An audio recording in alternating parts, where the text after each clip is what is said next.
વડોદરાની MS યુનિવર્સિટીની commerce ફેકલ્ટીના general education building unit building પર FYનું લેક્ચર લઈ રહેલા મહિલા અધ્યાપક સાથે વિદ્યાર્થીઓના એક જૂથે કરેલી અશ્લીલ હરકતના પગલે ચકચાર મચી ગઈ છે।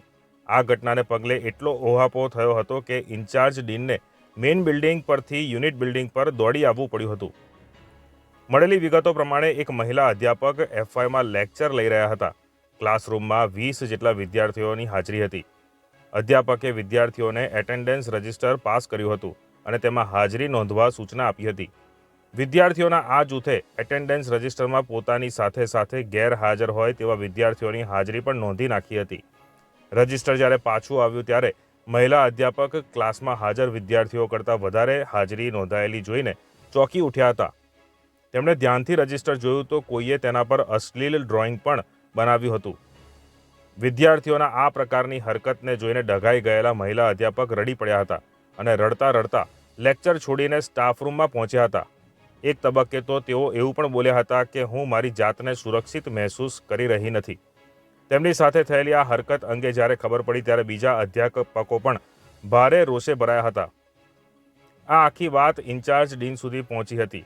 ઇન્ચાર્જ ડીન જયંત કુમાર પણ સ્થળ પર દોડી આવ્યા હતા અને તેમને વિદ્યાર્થીઓના ટોળાઓને દૂર કર્યા હતા તથા આ હરકત કરનાર વિદ્યાર્થીઓના જૂથ અંગે જાણકારી મેળવી। જો કે મહિલા અધ્યાપકે આ અંગે કોઈપણ જાતની ફરિયાદ આપવાનો ઇનકાર કર્યો હતો। ફેકલ્ટીના ઇન્ચાર્જ ડીન પ્રોફેસર જયંત કુમારે કહ્યું હતું કે આ ઘટના બાદ અમને જેના પર શંકા છે તેવા 14 વિદ્યાર્થીઓના આઈ કાર્ડની ફોટોકોપી મેળવી છે। આ વિદ્યાર્થીઓના માતા પિતાને બોલાવીને તેમની કરતૂતોની જાણ કરવામાં આવશે। મહિલા અધ્યાપક સાથે જે પ્રકારની હરકત કરવામાં આવી છે તે સાખી લેવાય તેમ નથી।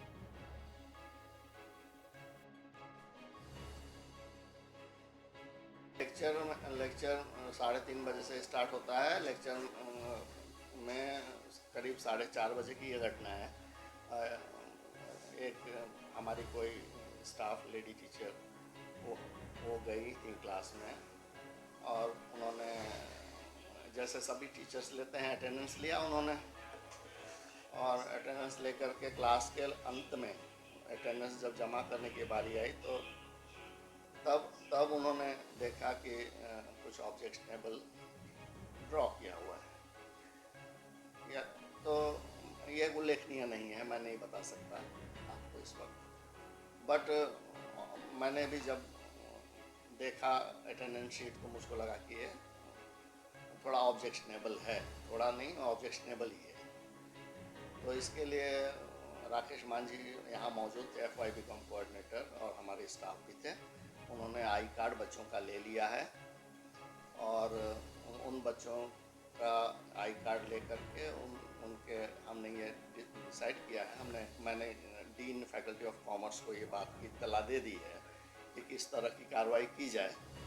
और मैंने अपनी समझ से as a coordinator and associate programme director मैं उस जितने भी बच्चे थे उनको उनके पेरेंट्स को बुला करके और बच्चों को भी बुला करके इस बात की थोड़ी इंक्वायरी तहकीकात करूँगा। हालांकि आइडेंटिफिकेशन करना बहुत मुश्किल है, लेकिन ये बच्चों के पास ये मैसेज जाना ही चाहिए कि मतलब इस तरह से छूट नहीं दी जा सकती। और यूनिवर्सिटी इस बारे में बहुत सजग है। आज से विजिलेंस के लोग आएंगे यहाँ पे और किसी भी बच्चे को जो हमारे यूनिट का नहीं है उसको हमारे यहाँ आने के लिए नहीं दिया जाएगा। सर, कल कौन से यूनिट के विद्यार्थी आए हैं? यहाँ पादरा कॉलेज के अधिकतर विद्यार्थी, तो जो मैं आई कार्ड मैंने देखा उसमें अधिकतर विद्यार्थी पादरा कॉलेज के थे, और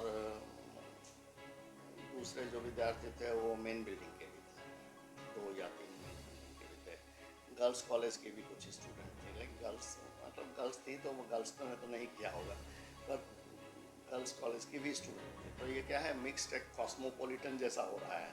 तो इसको इस तरह की चीज़ को रोकने के लिए सबसे पहले ये ज़रूरी है कि हमारे यूनिट के जो बच्चे हैं वही हमारे यूनिट में पढ़ें। बच्चे स्कूल से आते हैं, उनको ये नहीं आभास होता है कि वो क्या कर रहे हैं। यंग खून है, आजकल का जनरेशन आप जानते हो। संस्कार नगरी तो आपने बड़ी अच्छी बात कही है, लेकिन इस संस्कार नगरी में भी कभी कभी ऐसी बात तो हो ही जाती है ना कि जो हमको नहीं होना चाहिए। तो ये इस घटना को रोकने की हम कोशिश करेंगे, पूरे मन और दिल से कोशिश करेंगे। और डीन के साथ भी ये चर्चा करेंगे, वाइस डीन के साथ भी चर्चा करेंगे, 1-2 लेडी टीचर्स को भी लेकर ये चर्चा करेंगे कि किस तरह से, और सबसे बड़ी बात स्टूडेंट्स डीन और FY/BCom के कोऑर्डिनेटर को भी लेकर के ये चर्चा होगी कि किस तरह से इस तरह की चीज़ को रोकना चाहिए। सर, कल ये हुआ तो जब उसके बाद में एक्शन क्या लिया गया यूनिवर्सिटी की ओर से? यूनिवर्सिटी की ओर से कोई एक्शन नहीं लिया गया है। मेरी तरफ से ये आई कार्ड हमने रखा है और बच्चों को बुला करके उनके पेरेंट्स के साथ उनको पूछने के लिए हमने रख छोड़ा है, और इसकी विस्तृत जानकारी हमने डीन साहब को दे रखी है। सर, आगे और की तरफ सख्ताई बढ़ती जाएगी? नो, इस तरह की चीज़ें हम देखेंगे और हम एश्योर करते हैं कि इस तरह की चीज़ें, इस तरह की घटना नहीं है। कोई पुलिस फरियाद ऐसा कुछ हुआ है? पुलिस की फरियाद नहीं हुई है। हमारा विजिलेंस डिपार्टमेंट, अगर यूनिवर्सिटी का जो होता है, अगर उनको लगता है कि इस तरह की कार्रवाई की जानकारी पुलिस में देनी चाहिए, तो विजिलेंस को ये सत्ताधिकार है कि वो पुलिस में कंप्लेन कर सकते हैं। आप जो स्टूडेंट है उसको ढूंढ पाओगे? नहीं, बिल्कुल नहीं। आइडेंटिफाई करना बहुत मुश्किल है। ये तो क्या है कि एक मास अगर कुछ होता है तो उसमें जिस तरह से नहीं, अगर आपके पास CCTV नहीं है क्लासरूम के अंदर, इस तरह की चीज़ें नहीं कर सकते हैं। कई बार स्टैम्पीड हो जाता है, तो इसका कारण क्या था, आप मूल कारण तक कभी पहुंच ही नहीं पाते हैं। बराबर। CCTV लगाने के लिए MS यूनिवर्सिटी CCTV लगाने का ये प्रस्ताव पिछले 3 साल से चल रहा है, और यूनिवर्सिटी कई जगहों में CCTV लगा रही है। बच्चों का अभी हमारे ही कैंपस में अगर आप देखिए तो चारों तरफ CCTV की जानकारी है, ऐसा नहीं है कि नहीं है। बट क्लासरूम में CCTV लगाना एक ऐसा इशू है जो शायद सॉल्व नहीं हो रहा होगा, या ये सत्ता तो यूनिवर्सिटी के पास ही है कि सारे क्लासरूम में CCTV लगा दिए जाए। इस हिसाब से निर्णय लेंगे या सिंडिकेट लेंगे या अथॉरिटीज़ लेंगे। पेरेंट्स को सर कब बुलाया गया है? नहीं, अभी तो मैंने सब जानकारी इकट्ठी कर रहा हूँ और सबसे डिस्कस करने के बाद जल्दी ही बच्चों को बुलाएंगे। क्योंकि ये जो अश्लील चित्र ड्राइंग किया था, ये बहुत शर्मजनक बाबत है एक यूनिवर्सिटी के लिए।